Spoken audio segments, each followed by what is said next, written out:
5 lessons I learned about retirement in 2023. Folks, reflection is a big part of who I am. I'm always thinking about the experiences of my life. I read about other people's lives. I get on YouTube and binge watch about other experiences and learnings of people.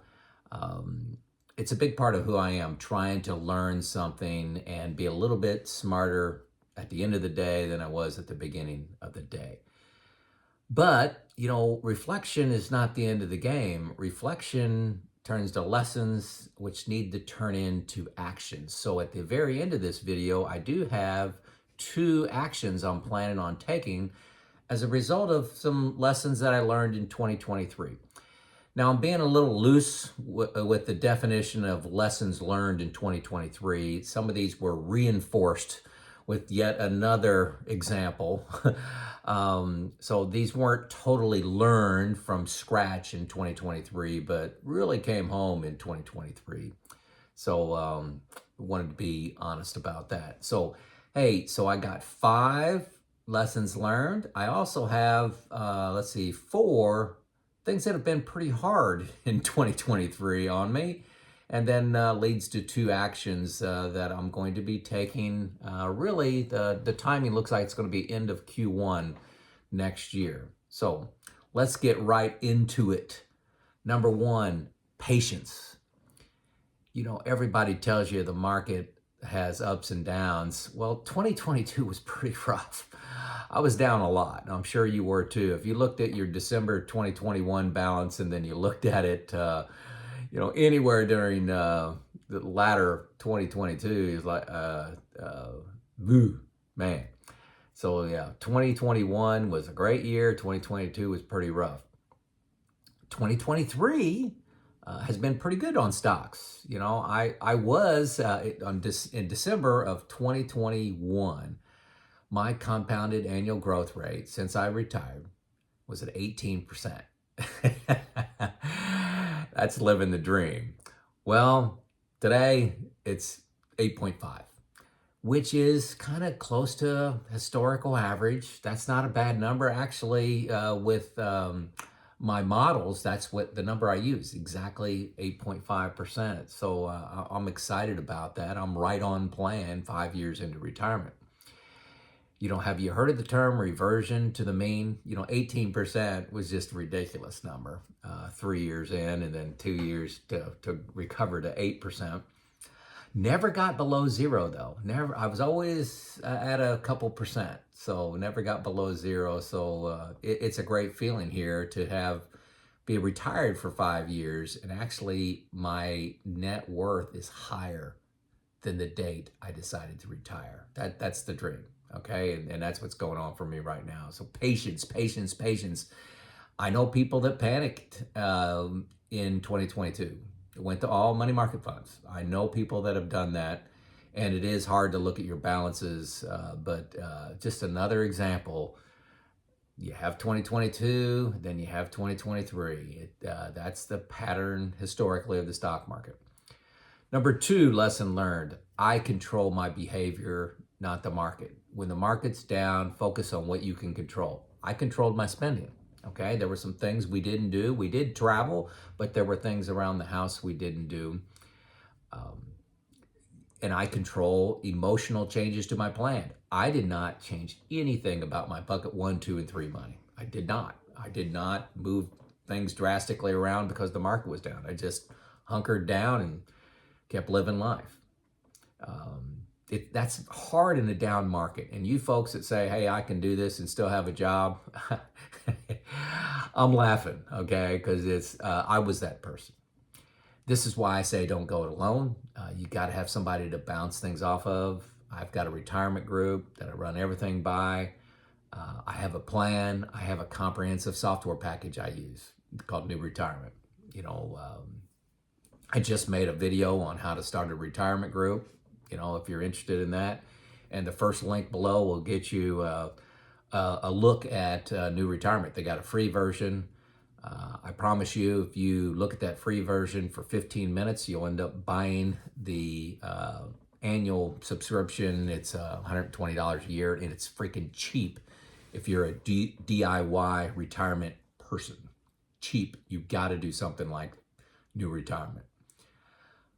Okay, number 3 lesson learned. A major issue emerging for me is confidence to spend. It's easy to spend money when your compounded annual growth rate is 18%.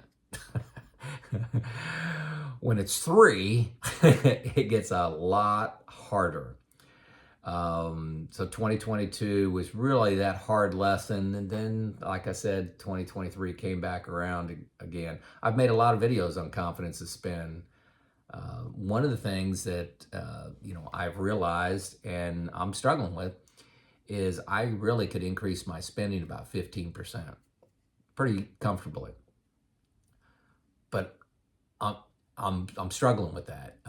New Retirement is helping me by doing Monte Carlo simulations, showing what my probability of success would be with different spendings. It looks like what are my worst 10% modeling. When it does 1,000 scenarios, what do the worst 10% look like? When could I run out of money? I have my retirement group that I'm bouncing things off. It's all the fear mongering out there. People have been talking about a recession for 18 months now. I remember the lost decade between 2000 and 2010 where effectively you had no returns. So I'm struggling with increasing my spending, knowing that something like that is fairly recent history. So we'll see. I don't know that I'll increase 15% next year, but I'm gaining confidence every day, and I've told you plenty of times how I'm doing that. Number 4 lesson learned. I am just having a ball with my health journey. It's one of the most exciting things I've got going on right now. I spend a lot of time learning about nutrition, how food impacts your body, exercising, and so trying to improve my health span, not just my lifespan, has been just a ball. That's really exciting. I struggled. I only wanted to have 5 things on this list, but my study group, I love that study group too. We met last night, talked about Teddy Roosevelt. It was at my house. A lot of fun. I really enjoy these other 4 guys that meet with me on a topic, and we reflect on, like Teddy Roosevelt, on his life and how he lived his life. How could that influence me maybe to take a little turn in my life? So that's what the group's all about, not just names, dates, and places. I love that group. Simple, free, a lot of fun. I think I dedicated close to 16 hours of study. Most of that's reading the book for Teddy Roosevelt. But the health journey is just I'm just loving that. Number 5 lesson was giving and being a part of nonprofits with my hands, not just my wallet, has been a great source of joy. One of the things that's going on right now is I'm working with Habitat for Humanity, building homes, and a group of us got together and donated towards building a house. And we didn't have enough to build the house, but we were seed money to get everything started. And then we got after matching funds. We got some corporate donors, and ended up our seed money is the most successful fundraising campaign Habitat for Humanity, Owensboro, the town that I work in, it's just across the river, has ever had. And that's been great. And I'm on the paint crew. I think I've said that before, and I get to meet the owners. It's just super cool.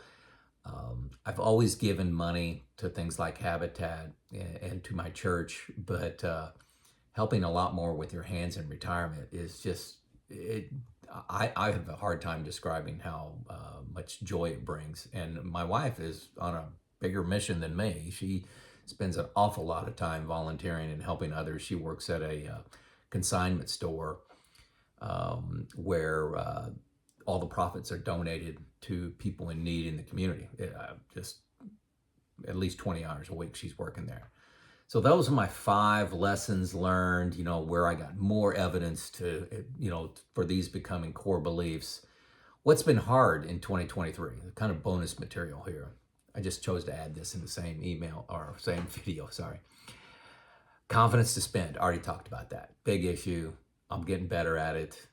2022 set me back a little bit, but I'm getting there. Number 2 is keeping international stocks in my portfolio. These things have been dogs for 15, 20 years. But I remember mid-career, early in my career, international stocks did great. They're on sale right now. Their PE ratios, I hate to quote something right now, but they're about half what large cap growth stocks are in the U.S. right now. And I have about 15% international, and it's a real drain on my returns since I've retired. And related to that, keeping small caps. I got a fund with just small caps in it, and historically, it's been a winner, and it's been a loser for a long time here. You look at the stock market and the big 7. Apple, Facebook, and all those things are driving the entire market. Most of the S&P 500, they're barely making money or losing money. So all the gains that have been happening in the last several years have all been because of 7 stocks, not 500. So, but this has been hard, is what I'm saying. But I'm really sticking to the principle of not chasing returns. I'm remember that quilt. You've all seen the quilt year by year of which fund does the best. Is it small caps? Is it large cap value? Is it value? Is it real estate? Is it bonds? Is it cash? Which one's best? And it changes every year. We've been on a great bull run of large caps, if you look at the last 10, 12 years. But don't just chase returns. That's my model that I'm hanging with here at the end of 2023 in my reflection. The 4th thing that's been hard is being a bond investor. Bonds paid nothing. After the great financial crisis, 2008, bonds were like near zero. And I just said, hey, I'm not trying to get anything with these bonds. I'm a stock investor. When I say stocks, that's stock funds, not individuals. But not only were they near zero for 10, 12, 13 years, 2022, some of them lost 15%. It's hard to say I'm excited about bonds, but take a look at history, look at any bond fund, pull up a bond fund in Yahoo Finance or whatever you use, and look at the returns. And, after a bad year, so a bad year will be in red, okay? So say red, say in 1992, it lost 10%, this bond fund did. Look at the next 2 years. Look at the next 2 years. It's green, and it's a pretty big green. So there's a lot of people expecting, with the Fed moving up interest rates so far, so fast, that there's going to be a little bit of calm in 2024, and then maybe late 2024 start to reduce those rates, which is going to make bond funds just take off and maybe even hit double digits for a couple years. So no promises, no guarantees, just looking at history, doing math, okay? So bond investors been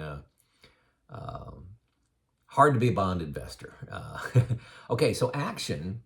What am I planning on doing with these lessons and that I've been talking about? One is I have some I bonds that are returning around 4.5%, and I have some CDs that are maturing at the end of the first quarter, and I'm probably going to take all that and go into a bond fund, okay? And something I haven't done since I retired. Probably, I haven't done that in a long time, long. It's been decades probably. I've been a big, like I said, stock person. So I think I'll get a healthy percentage of money that I really have in bucket 1 right now. I'll be putting it in some bond funds, hoping for some double-digit returns. And if I don't get the double digits, should get 5 or so percent, which is very good. It's what money market funds are paying. So that's my number 1 action. My number 2 action, this is kind of lame, but stay the course. I think I'm on track. My plan's working. I've got a plan. It's a written out plan. It's new retirement. That software package I say I use, I do use. Bought it the last 3 years. I pay for it. They don't give it to me. I pay for it, and it's got my plan in it, all my Roth conversions. When I'm taking Social Security, I get to model everything, stress test. I love that. Gives me confidence to spend. Got my retirement group that I bounce things off of so I don't do any emotional decisions. And 3 heads are better than 1 of ideas and analysis. Love that group. So stay the course, and maybe perhaps someday I'll tell you that, hey, I've increased my spending 15% because new retirement says I can. Um, I probably need to get a few more months behind me from 2022 to feel good about that. But hey, that's just me. I'm a conservative person. Don't like wasting money, but maybe I can spend it a little bit more on something. So that's what I'm thinking today. That's my reflection of 2023. I know it's still early December, but kind of had some emotion about making this video for you all. So if you learned something in 2023, let me know in the comments. Maybe it's something I learned and just forgot to put on this list, and it helps the community learn. All right, this is Joe out.